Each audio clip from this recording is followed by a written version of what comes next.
This next one with Islam, I don't know what the streets are saying. I don't really tap in too much, but I know the streets will probably be like, oh, you're just a striker, you know, boxer. Islam's gonna do this or that. I think a lot of people look at it as like striker grappler, but it's not really. Like Islam's all round. Obviously, he's one of the best MMA guys. I think a lot of people just think he'll be able to hold me down. I think I got some tricks to get up. I don't think he can keep you down. Even if you hit the ground, like I said, your butterfly guard, but I think it's the urgency. Yeah. You're just like, nah, it's like the floor is lava. Are you gonna call your shot and say who you want next, or just? Nah, they can come to me, right? The king. Yeah. What is up? We're back again. Another one, young man Ramble. And we have a special guest, a guy that doesn't say much, but when he throws these, he says a lot. And he's now the UFC Welterweight champion, the 4th champion from this region, Jack Della Maddalena. Thank you. Thank you so much, brother. Thank you. Give him a hand. Come on, guy. Hey, come on. Studio audience, come on, man. Studio audience, let's go. Come on, the champ's in the house. Oh, we're in the champ's house. Yeah. Now, thanks for having us here. No, thank you. I appreciate it. Again, we do these once in a while, but we like to bring on people of substance, people of caliber, like yourself. One thing I love about you, bro, is apart from these things, the way you throw them things, it's just this, who you are. You're the most, I think right now might be the chillest champion out there. That's it, honestly. I'm happy with that, eh? I love it. Look, when I was champion, I like to make noise. I like to, you know, even now, it's just still like, I know how to get attention. Yeah. But as I got older, I'm trying to be more like my dad and be more, I guess, sublime in my approach to the game, different. Because when you come on the game, you know, I wanted to make noise. I wanted to get attention. But now I'm kind of like, I've done all that.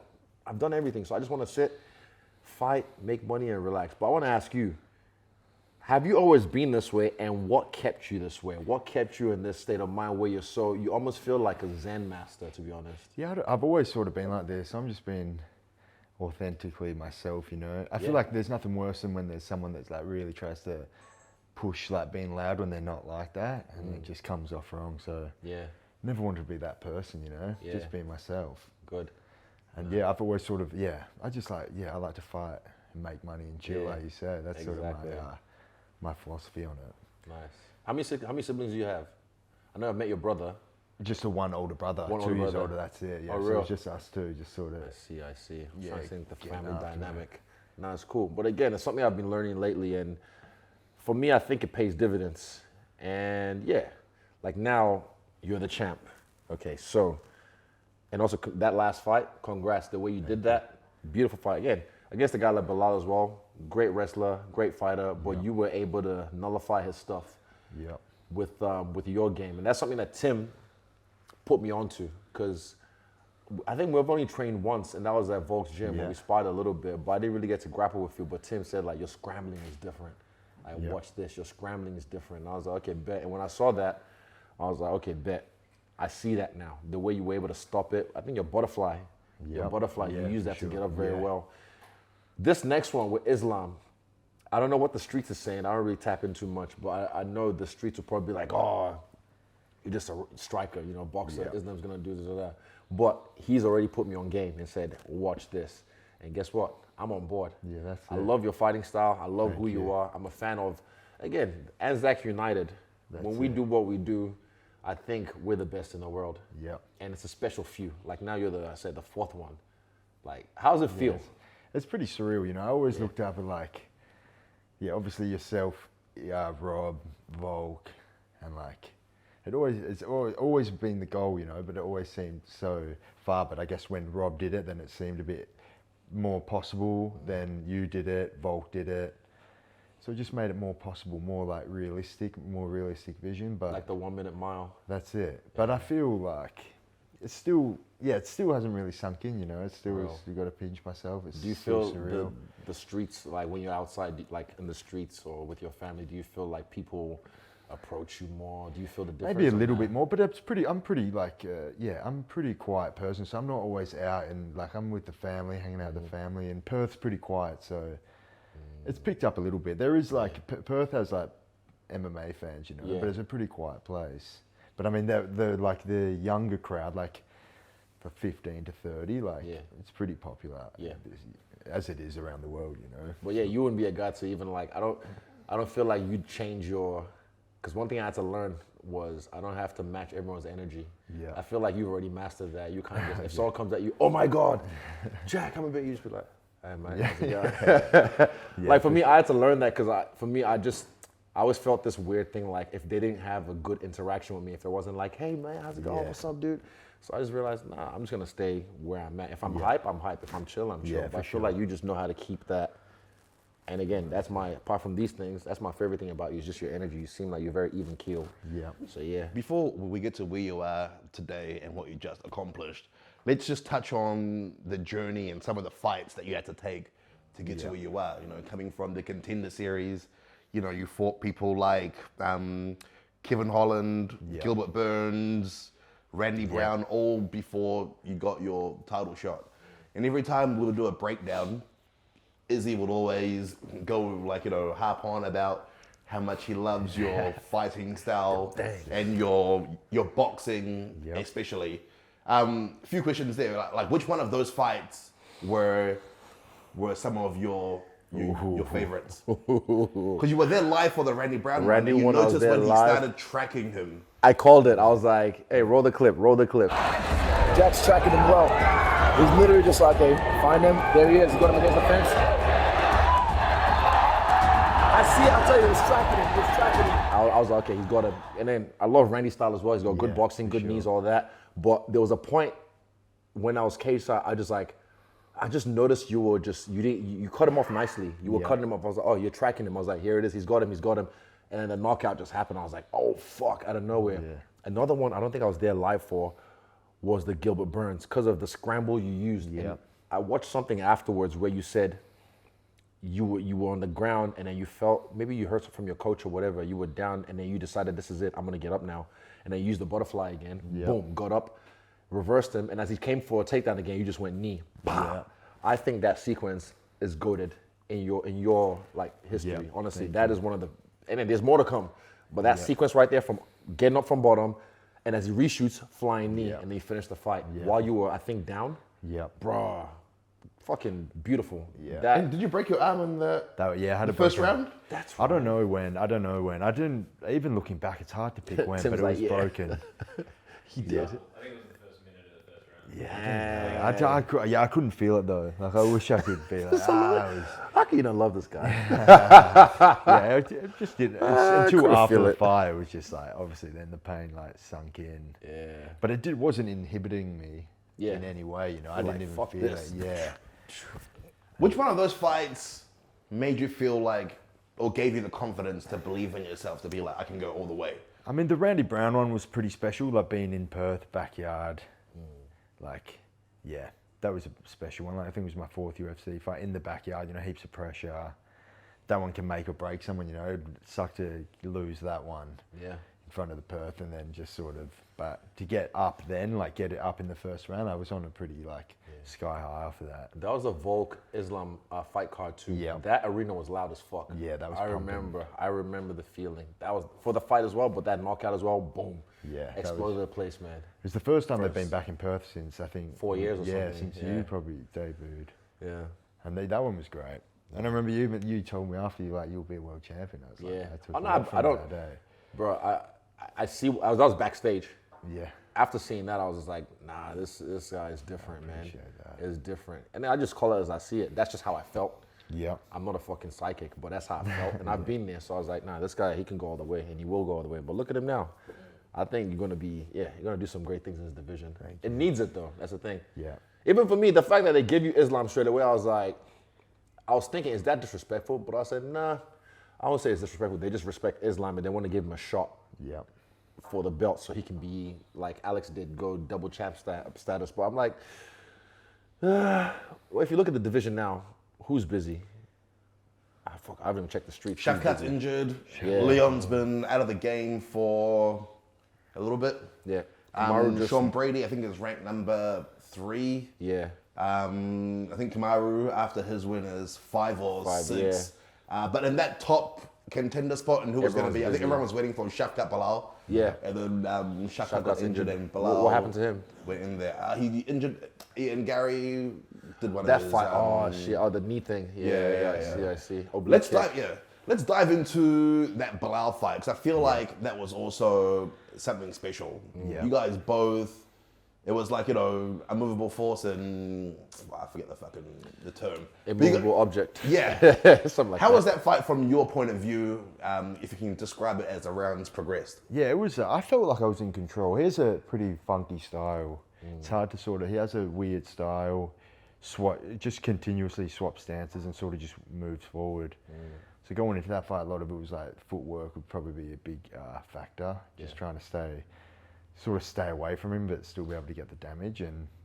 But I feel like as the rounds progressed, I thought I was in control. That's how I thought. Like each round, I thought I had a good round. So I thought I was up every round, to be honest. Then looking back on it, it was probably a bit closer than maybe what I thought, but I was never in danger. Never That's what you're feeling. That's the thing. That's You're what the I was one in the fight feeling. as well. Protect yourself at all times. You also have to protect your personal data, your identity, and your privacy in general. Never ever assume any basic information you put out there online are safe and secure. There's a whole industry where thousands of data brokers buy and sell your information amongst each other in order to give it to directories who make your information public. Do you want that? I don't. See, I've had a couple stalkers, but I had one in particular who came to my old address and shit got crazy. Hey, I'm innocent. She's not. But this is probably how she found me. But together with Incogni, we can fight back and regain control of our data and privacy. Incogni can do all the messy work for you. Once you make an account, they will track down all the information over hundreds of sites and remove them from their database. Incogni will also deal with any of their objections. Get an extra level of protection with Incogni's custom removals feature in the Unlimited plan and Family Unlimited plan. You can point to any people search site or other websites where your personal information is visible, and one of their privacy agents will take care of the rest for you. Go to incogni.com/stylebender and use the code STYLEBENDER for 60% off. 60% off! That's money saved. Incogni helps wipe yourself from the internet. They can't harm you if they can't find you. Go to incogni.com/stylebender to get 60% off. How quick are you to rewatch your fights? Sometimes Izzy will watch it. Sometimes. Yeah. It depends on, you know, how it goes and whatnot. But what's that like for you and your post? I try and watch it pretty soon after. Probably maybe not that day, but like the next day. But I try and watch it. Because I feel like there's little bits in the fight you sort of remember, but then it's a bit of a blur. So try and go back and then you can have an honest opinion of how you went. Because it's fresh. Yeah. I like to go, even if it's in the bus straight away, I'd be like, let me see this. Yep. Just to watch it. Even if it's win or loss, I just want to watch it and just see. And then I watch from the point where like, okay, how would I beat me if I did that again? Yeah. Like, what would I do better? But then also I appreciate the work. If it's like a good knockout, I'm like, fuck, replay that 100 times. Yeah. Oh shit, that's cool. And then I'll get over it and move on to the next for one. sure. Yeah, I think that's important to look back at your last fight and think how you beat me. Yeah. I always try and do that because I'm guessing that's what my opponent would be doing. They'd be looking at coaches. the last fight. Yeah. How was that moment for you after the bout was done and you guys are celebrating and your dad's in there, your brother's in there? Like, how special? So special. Like, it's surreal. Something like I've obviously like thought of, like believed I could do it, but then it's also like until you do it, you don't like. You sort of. I feel like I 100% believed in myself, but I guess there's still those little bits of doubt that creep in. But just to get that one squared away, have all the people that like mean so much to me right there, it was like dream come true. You know, it's hard to even. No, you know. Again, it's just conviction. Something about conviction. I said when I got in this game personally, I felt entitled. I was just like, after my UFC debut, I saw the old belt, someone had it in the back. I was like, let me hold that. And there's a video of me being like, one day. Yeah. Definitely. I was almost entitled, like, I'm going to get this. Yeah, and still, there's the fucking doubts are always there. They're always going to be there. But it's just how do you deal with those voices, the flatmates in your head, how you tell them, shut the fuck up, I'm busy, and keep working. So they're always going to be there, even now, because this is about to be your first defense. There's going to be doubters. There's not that, you know how to handle this shit anyway, because again, you are so fucking, do you meditate? No, not really. No, nah, I wouldn't. It's not like, I don't have like a fucking way of just like, nah, I don't. I mean, there's many ways to skin a cat, but I'm sure you find your own way to find your zen and find your balance. Like maybe family, having kids, all that keeps you Yeah, for grounded. sure. Yeah. Yeah, that's a big one. I gotta find one of my kids, man, or some of my kids. Where you at? I'll pay child support. How long do you ride the high for? Are you like how do some people say it? They don't let themselves get, you know, too high so that when it's on the flip side, they don't Get too low. Yeah. Like, what's that like for you? Yeah, it comes and goes pretty quick. Like, it was obviously a big moment, but then I guess just like the next challenge sort of drives me, you know, knowing that it was within like 24, 48 hours. We were pretty locked in that we knew I was going to fight Islam next. So you didn't have much room to... Didn't really have much room. I was just like sort of back to the drawing board, basically. Like, how are we going to beat Islam? It's a big challenge. Yeah. It's a good fight, you know, so I got to be switched on. So didn't live in the moment for too long. Yeah. You can't, because now you have the target on your back as well, so you know they're all coming for you. For sure. Constantly.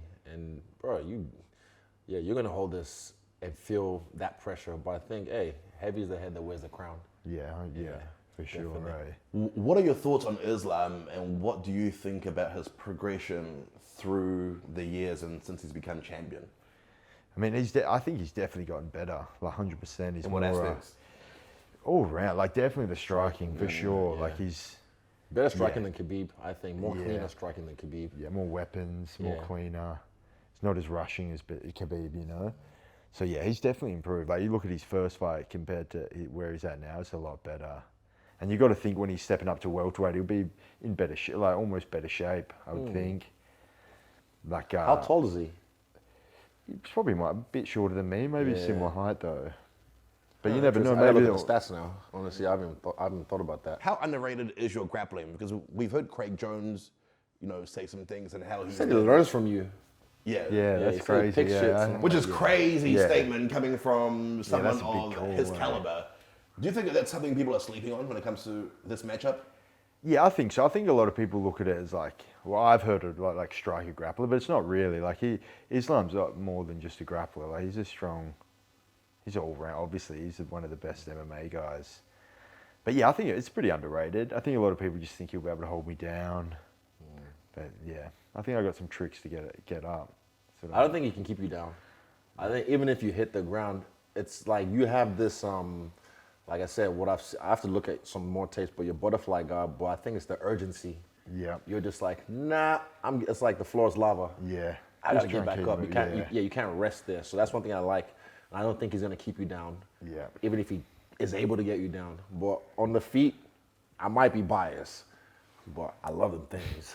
These things. And again, you throw some leg kicks, you know, but for me, it's just a body shot and the way you stalk people.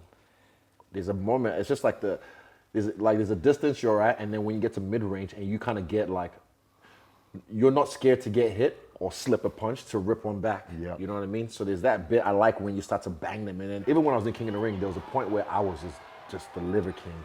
Oh, just body shots on everybody. I loved it. I want to bring it back. But watching you and also Ilya as well, body bangers, I'm like, fuck, you guys just throw it with this reckless abandon, but then you just know you're gonna land. Yeah. It's this confidence, you just know, and it's beautiful to watch.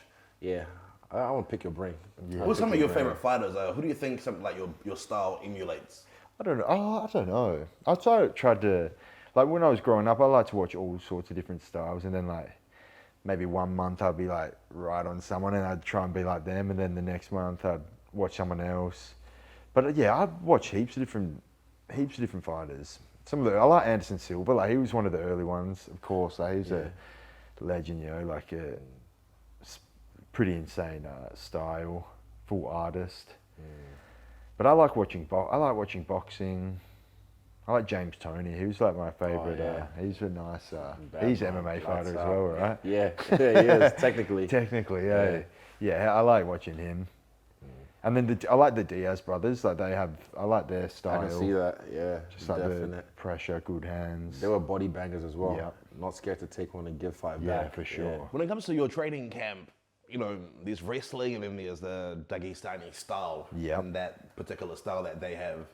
What are you guys doing in your camp to sort of be ready for that, especially with the attention to detail? They have too much away. That you have to. No, you don't have to give too much away. Yeah, but yeah. like, Yeah, I mean, it's just sort of like, obviously... You guys brought people in, or...? No, it's much the same team as usual. We've got Craig Jones coming in, I think, next week. He's going to help us out. Like, he obviously knows grappling, like the intricate details of grappling. So, but yeah, we're just working on different stuff. Sort of, I think like fighting those, you got to sort of think outside the box. Like they've seen it all, you know. Like Makhachev's seen it all, so you got to think a little bit outside the box. But I got some things that I think will work well, and then Craig will come over and help us out a bit. Fine. Also, he's done it with Volk, I think, twice. Yeah. So he studied that style, Yep. their whole system as well. He thinks it's fake. Yeah. You know? You can prove it. Yeah. Multiple times. Yeah, well, I mean, I think it's just like when he gets on top, like when Islam gets on top, a lot of guys just stop moving and they sort of take the time, and that, like, when you take that time, he's already onto the next bit and he's like pushing you down, and then, so I think, not move, like, never stop moving. I think it's the will be a urgency. big game, You're just going to be too, even if you have to give up your back to get into a Granby roar that he tries to, you're just, because I think Volk did the same thing as well. Here in Perth, when I was watching that, I was like, he was trying to beat 2 moves or 3 moves ahead of Volk, but Volk was like 4 or 5 moves ahead, being like, cool, 100%. bop, bop, and Volk was using his one butterfly just to like kick him off and out. For me, elevating the hips and stuff. bro, Yeah, it's beautiful, good. man. Again, I've got these fucking legs. I use butterflies once in a while. I have certain moves, but fuck, it's hard, especially when you have long legs. But you just have to train it, do it over and over again, just so you have the endurance to do it. But fuck, it's impressive, man. Yeah. And the way you do it as well. Like I said, the urgency. I just don't think he's going to be able to keep you down. I think even Armin, when he fought Islam, he used the butterfly pretty years well. ago, He was doing well. But obviously he's a high level wrestler, so he's... I think there's going to be a point in this fight. This is just my biasness speaking. It's just like, there's going to be a point where by the 3rd or 4th takedown attempt, maybe 6th takedown attempt, and he realizes, oh shit, it might be the 2nd round, 3rd round. Okay, this guy is not staying down. He's still right here. Yeah. You'll notice it. You know the feeling when like a guy decides, fuck, this guy's not going anywhere, and then you smell the blood in the water. There's going to be a moment in this fight that will happen. I predict maybe 3rd, 4th. Sure. And then that's when you're going to see him just Do the work, keep moving. That's it. I can't wait. What did you think of of Islam's last fight versus Dustin? You know, that was Dustin's final title shot. He knew he had to, bring everything in the kitchen sink. And he really gave Islam, like, you look at their faces at the end of the bout, you look at the escape submissions. What did you think of that matchup, of that fight? I thought, it was. I took a lot from that fight. I think, Dustin, he did well. He did well. Stayed in there. He did the damage, and I think that, he did damage on Islam, which I think is important. Try and slow him down. Good body work. But he stayed pretty patient on the floor.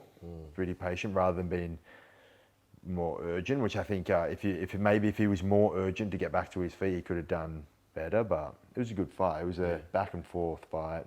Dustin got up a couple rounds, so it's possible he can get him. He can get up rounds, he can get him. He didn't hurt him, but he put his hands on him quite a few times. He never hurt him, but Dustin doesn't pack like you. Again, I'm biased. Have you done much visualization of fighting at MSG? Yeah, they say, when it gets going in there, the whole block shakes. Yeah, right. And I don't think it's gonna affect him. No. I'm not saying it's I know. But it's just another milestone of your championship journey. Yeah, no, I haven't, not necessarily like the arena. Obviously, visualize versus Islam. But I feel like, I don't know. It's easy. I've never fought MSG, so I don't know. But I always feel like the octagon sort of feels pretty similar. Neutral. Like, it's pretty neutral. Once you get in there, and it's like you can feel the lights and like the bright mats. It's like this is pretty similar. Do you visualize a lot? I try to at least a little bit. Yeah. Try and visualize winning. Winning like putting him down, and then just visualizing like the ref stop and pulling me off. That's I details. Like that. Details. The feeling as well.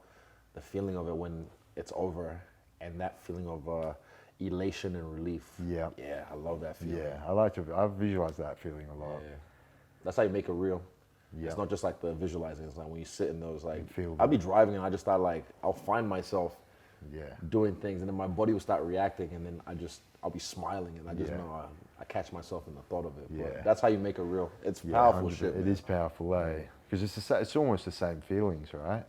You can get your adrenaline up just by thinking about the walkout and stuff. So your blood starts pumping. You're Yeah. like, fuck, okay, here we go. Yeah. Do you guys do much, you and your coaching staff do much when it comes to sports psychology? Nah, nothing. Never, never.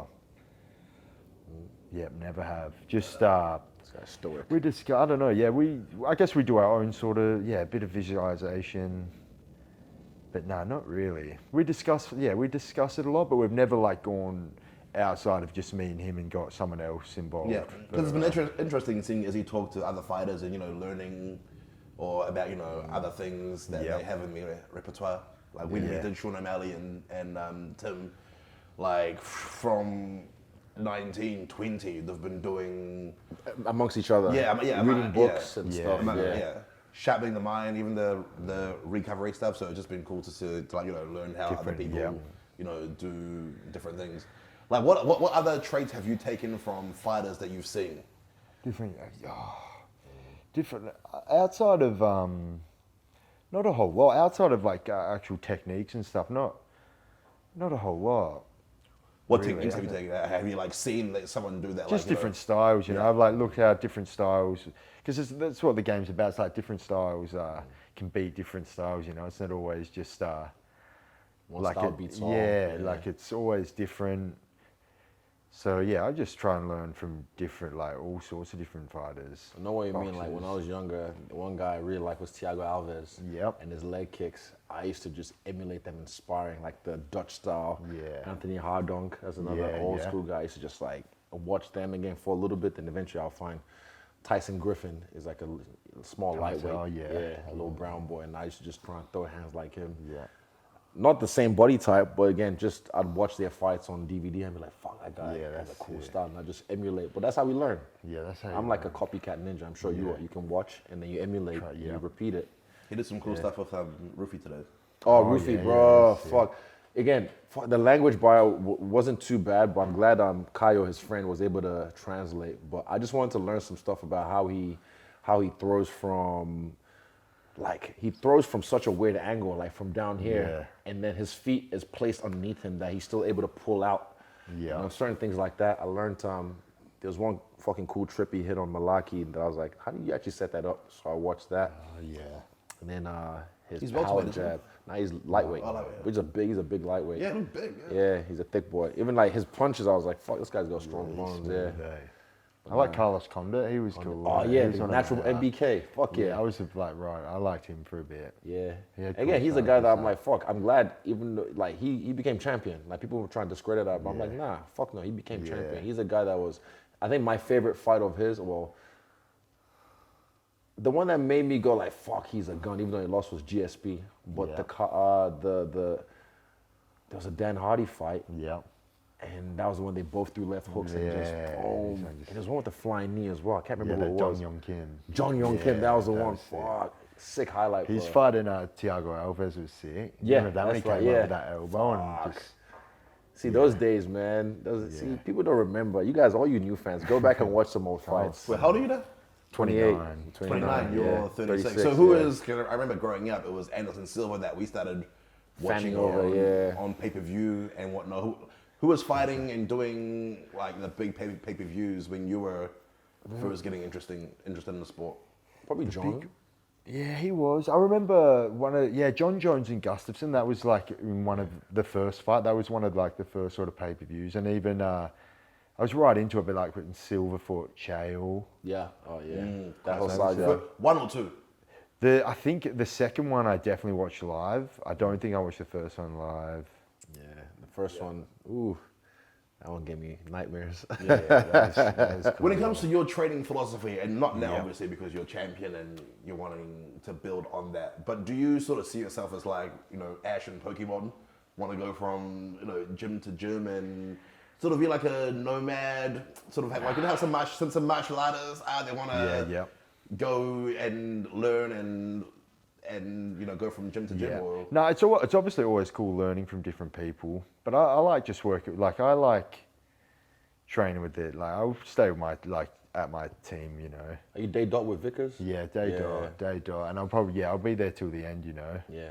I always had the mentality if I couldn't do it there, I'd rather just do it with them, and if I couldn't make it with them, then I just Yeah, but even like away. temporary, like you go to. Nah, he went, I mean, when we sparred, it was at Volk's gym. yeah, I've Like, been he to- went there to help yep. Volk, and then still, I'm sure he'll pick Yeah. their brain and stuff. Yeah, I would definitely. Yeah, amongst like that, I would. Yeah, I don't know if I'd go anywhere like international outside of like New Zealand, Australia. I think we got good martial artists here that you can learn from. I agree. Nah, because I've been around the world as well, and it wasn't until, like, I think when I went to go help Rumble, rest in peace, train for Jones, and I came back and I told Eugene, I was like, man, they're grappling and their wrestling's on, but their striking is not the same. And then Eugene was like, yeah. Yeah. But again, I had to go see it. Yeah. Because the grass, it looks green on the other side, so you go there and you're like, nah, you can get it done here. Yeah. And like you said, you're the fourth, but you're definitely not the last. There's going to be some more from this side of the world that's going to be able to bring the belt home. 100%. And the internet makes the world a small place now. Like, fuck, you can just go on, I don't know, Flow Grappling or people's YouTubes. I have this reels. I save heaps of reels of just cool grappling stuff. That I'm just like, you know what? I'm gonna try that. Yeah, I'm gonna 100%. save that. Yeah, I've learned a lot from like YouTube and stuff. Just like, you can find anything, right? Yeah. And you can, if you have the right people, you can practice anything. Yeah. Seems like a crash test dummy. I just want to get your thoughts on some of the top welterweight matchups that are going to be coming up in the next few months. Have they, not looking too far ahead, and I know you're like a one thing at a time type of guy, but did they say anything about Shavkat for the winner, Tim? No? Still injured. Oh, hell. And who's Leon fighting? Prates. Oh, hell. I mean, does... Oh, hell, Shavkat's still coming back. Yeah. I mean, but do you feel like having this matchup with Islam helps you prepare for someone like Shavkat? Yeah, for sure. I think all matches bring different experiences. You can learn from all of them. Yeah, but I think so. I think Shavkat, he's a bit different to Islam. Bit like longer, bigger. But I've always wanted to fight Shavkat. I don't know. I just thought when I first saw him coming to the UFC, I thought he'd do good things. I think and when he dominated for a bit. So I always believed our paths would cross. Yeah. I think I got the skills to beat him. So I'm excited. Hopefully that is what they're thinking next. But I guess there's a whole list of contenders, right? Are you still as big of a UFC fan now, or now that you're in it and you're training and you're at the top? Because some fighters, like, they don't even watch it. Like, guys are like Whitaker hates UFC. Like, you know what I mean? I would say, even for me, I don't watch it like when I was coming up. I don't know about you, but I'd watch the embeddeds, the countdowns, every single thing I wanted, the fucking UFC Insider. But then every fight night, all the fights, all the pay-per-views. But now I think maybe because it's oversaturated or because we're in it now, it's like work. So I just watch the ones for like the reaction and any kind of fight on the fight night that I feel like that's interesting. I want to watch that fight. Yeah. Do you? I don't watch every single fight. Yeah. But I'll tune into that. The big pay-per-views, I'll watch them. I'm still a fan. Like, I still get excited for like the big matches. Yeah. But I don't watch like every fight. Don't need to. Yeah. It's like, for me, it's just like, I think even not just oversaturated in itself, but for me, I'm like, I go to the gym, train, watch videos at home, and I'm just like, you know what, sometimes I want to just do some other shit. Yeah, that's right. Yeah. But I still go back and watch some of the classic fights. Oh, you do? Yeah. Like, which ones? Like I'll go back and watch like Carlos Condit fights, like some of the Robbie Lawler fights. Yeah. I watch Silver Anderson fights Silva sometimes, fights, yeah. Just to remind me, again, for me, it just takes me back to that young kid that used to watch and be like, wow. And I still have that amazement, but it's crazy that now we're here. Yeah, for sure, it is crazy. But to watch it, it's always good to remember where we come from. Watching that and be amazed, like, what the fuck? Yeah, like Silver and Lieben. Bro, that's a great fight, eh? Just 100% strike accuracy. Yeah. Shit was crazy. Who is on? This is a guy. I feel like you're valid enough to ask because you know so much he's history. valid. Yeah. Who is on your Mount Rushmore Of MMA? Oh, you say UFC goats, MMA goats, MMA goats. Yeah. You got, I think, like John Jones. I put BJ Penn up there. I reckon BJ Penn was, I think prime GSP, BJ. BJ, John Jones, and Anderson Silva. Anderson, like those sort of. I'd probably put Anderson Silva over BJ Penn, but I think BJ Penn's like, for me, probably like fourth, just outside of those top three. And one more? Probably. Yeah, who next? Maybe even Fedor Emelianenko was pretty dominant, like in the time. Yeah, probably Those those Pride five. days. Yeah, Yeah. he was pretty dominant. Yeah, I And chuck you him up there as well. Yeah, That's a solid list, though. Yeah. That's a I solid don't know list. if I'm missing. No, you're not missing. Who else gets chucked around? I know, yeah, there's DJ for controversies, me yeah. as well. Like, yeah, Yeah, there's yeah. always so DJ, many. It can yeah. always mix. You could mix yeah. and match. Yeah, DJ. Yeah, maybe you could put him in front of Fedor. But I think BJ Penn was like, for me, I thought he was Pride. pretty For a small guy yeah, at the he's a time, small he paved the guy. way for guys like DJ. Yeah, he went up for GSP and actually did alright the first. The first fight, yeah, Yeah, he did. He did alright. In the And he had second a- fight, yeah. I think he Not lost so the first good. fight, but he hurt GSP Yeah. way more. Yeah. Have you always been welterweight, or were you I had lightweight one and did you fight. grow Nah, it was into always welterweight. I had one fight at middleweight, but pretty much always welterweight. Yeah. Yeah. Do you feel like your body is still growing, or you'll stay around in this weight class for? My weight cuts are pretty easy. Pretty easy, but not easy enough to drop down to lightweight. Nah, fuck that. What do you walk around like normally? What do you walk around at? I'm probably like 87 kilos. That'd be like heavy. light, That's like yeah. heavy for me. Like 87's like. After a meal. Yeah, pretty much just eating So whatever. if you're in camp, then it's like maybe 85-ish, Yeah, 85. yeah. That's a light cut for him, It's man. easy. Going down to like, 77. yeah, it's pretty easy. Yeah. You talked about Shavkat and him being on your radar. How often are you looking at who's coming up? Or is it only after they make a bit of noise with a crazy fight or a crazy knockout and you see someone on social media? Yeah, I mean, I try and tune, like the top 10, top 15 welterweights, I'll try and tune in and watch them fight. But yeah, outside of that, not too, I just watch the fights. But the top 10 guys, I try and watch all their fights for sure. Because at the moment, it's all like anyone could really slide in there. Like I slid in there. I probably didn't deserve the shot, but Nah, fuck that's it. the Right, way- right, that's right. the Eight way it goes. fight win Yeah. streaks into Yeah. the And anything series. can happen. So like, And There'd you had only- a few hiccups. It wasn't all just, roses. You had Yep. a few hiccups that made you fight in short notice or cut Yep. weight twice in 2 weeks before you fought Holland. And then you rise above. yeah.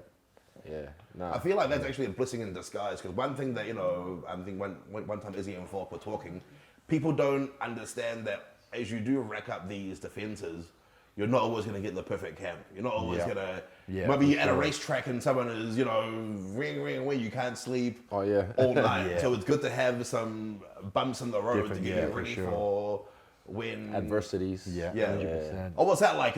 Racking up, like it's not always. It's not always smooth roads. And again, I saw it with Anderson Silva. I saw it a little bit with Jones, where it became to the point where it was almost like people were just like too spoiled by the way they performed on the way to the top. Like when Jones didn't beat Thiago Santos the way he's supposed to, Yeah. or whatever, or Silva with Talis Latest, people are like, oh, they just get spoiled. And it's like, just again, these are hard fights. These are guys that have trained their whole life to get to this point. So then, not the hardcore fans, but like I don't know, casuals or whatever. Oh, okay. Yeah. They need to. They're not retired, but they're washed or whatever. But again, you just have to stay focused on your task at hand, because then you come back. Like after the Romero fight, people were talking shit about me, saying, "Oh, he's a boring fighter." I'm like, bro, I came to fight. The guy was acting. But yeah. Next minute, I come out after the fucking Paulo Costa fight, then they're like, "Oh, nah, he's the man again. He's the GOAT." yeah. And then, "Oh, nah, he's on steroids again." But again, there's always gonna be noise. But Yeah, for sure. fuck the noise. But even going through the camps, like, dramas, personal problems, Yeah. but people don't see, any of that. There's like pay-per-views coming, Yeah. let's buy. Nah, I mean, I've been through my ones, but I live a different lifestyle than this guy. I live more like Yeah, him. but now, anyone can have problems. Like, I mean, Yeah. I know, but again, like, look, you're now in this echelon where more money, more problems. That's it, Trust me, it's gonna happen. Yeah. You have Tim bringing you more money, and there's gonna be more That's problems it. because people just come out of the woodworks, and you just have to deal with it. Yeah. But when you deal with it, for me, I've had it affect my game before, and I keep it behind the scenes. It's not for the world to see. I don't like to talk about dramas and shit like that. But again, it's just, you just keep moving. I just feel like no one cares. They just want their money's worth. Just Yeah, fight. So 100%. I just go in there and fight. I think that's what he does best. Yeah. He's a guy that I just don't think is gonna have any issue with the spotlight, with the crowd, with the fame, because your fame's gonna, especially if after New York, you whoop this dude at Madison Square Garden, you finish him, boom, Yeah. to the moon. Yeah. Are you gonna call your shot? And say who you want next, or just Nah, they can come to me, right? The king. fucking love it. Yeah. That is Young Man Ramble, and again, the UFC welterweight champion, Jack Della Maddalena, in the house, in his house. Thank you so much for having Thank us. you, brother. I Again, appreciate it, eh? fuck, good luck, good skill. Yeah. I wish you a Get it great done, camp, eh? and you're gonna get it done, man. I believe in you so much. Throw them fucking them things. Quick shout out your sponsors. Shout out. Yeah, before you speak coffee, Street X. That's it. I appreciate you, boys. Protect yourself at all times. You also have to protect your personal data, your identity, and your privacy in general. But together with Incogni, we can fight back and regain control of our data and privacy. Go to incogni.com/stylebender and use the code STYLEBENDER for 60% off. 60% off! That's money saved. Hey guys, what's up? Izzy here. Like, subscribe, and comment if you enjoy this video.